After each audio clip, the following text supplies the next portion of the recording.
organic farming is not a wastage of time. Actually, you're rebuilding your soil. Nikaanza kujifunza. Sana nilipoenda kwa seed savers. Nilibuniza hii technology inaitwa biointensive kitchen garden technologies. So Seed Savers Network is a network of farmers across the country. Organic farming was first introduced in the early 20th century as a concept called humus farming, an approach developed to combat soil erosion and depletion. These early practices focused on composting, crop rotation, and the use of animal manure to restore soil fertility. But during World War II, global food shortages pushed agriculture towards rapid industrial advancements. Mechanization, chemical fertilization, and widespread use of synthetic pesticides accelerated production. Machines began replacing manual labor, and synthetic fertilizer became both affordable and widely available.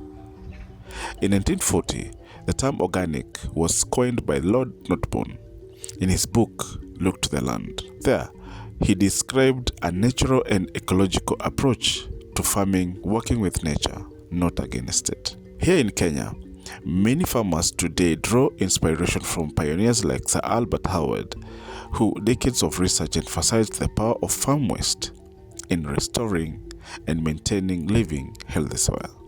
This vision is now realized through the work of Seed Savers Network, an initiative empowering local farmers to return to sustainable organic practices. During a recent agroecological training by Seed Savers, we had the opportunity to visit 3 local farms across Nakuru County.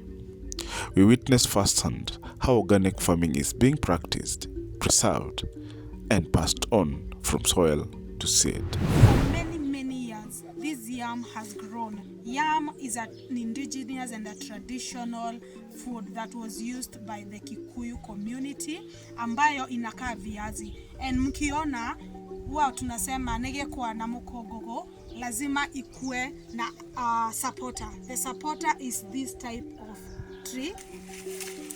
And surprisingly, yam huwezi chimba kama viazi. I've learned a lot. And above all, nimeona that organic farming is the way to go. We're out here eating all sorts of food. We have people complaining about stomachache, but if you're able to grow your own food in an organic way, you're good to go. Organic farming is not a wastage of time. Actually, you're rebuilding your soil and you're making your farm more productive if you use organic farming methods. And we have all variety of organic farming methods. Did you know that hizi the leaves that are around us, hizi ndio ambazo tunatumia kufix the nitrogen, the phosphorus, we use them as repellents, we use them to make biopesticides, and we also use them to make organic fertilizer. Moja tunachoweka maji. Si ya kurotate. Hii si ya kupindua. Ya kupindua nimeweka na huko. Hii si ya kupindua. Hii ni cold compost. Ile hainaka kazi.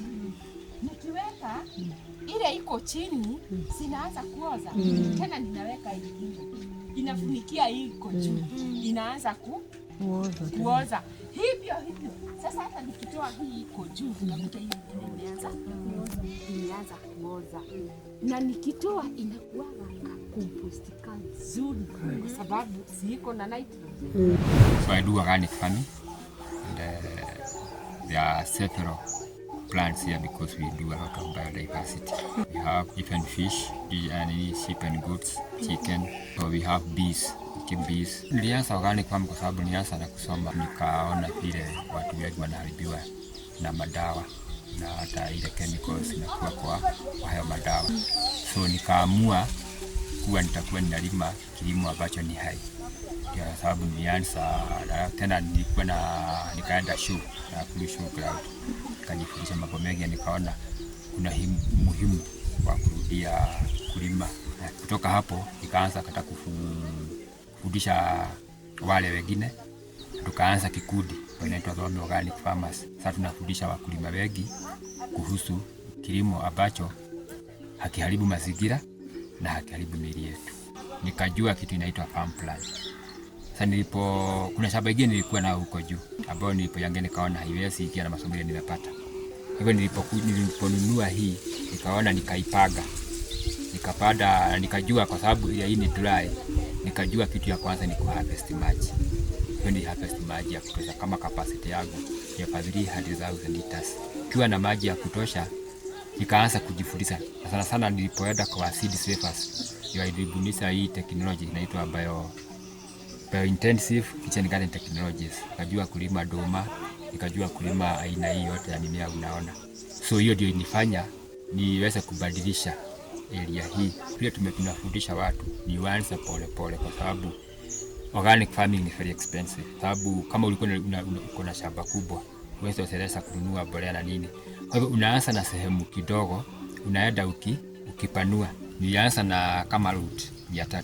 Sasa hivi niko na 1,000. Ukiangalia root kama moja ni shilingi 50. Na pia tumeangalia kuhusu avocado farming. Avocado farming na tumeeleza ya kwamba inasaidia ukiuza hata nje ya nchi.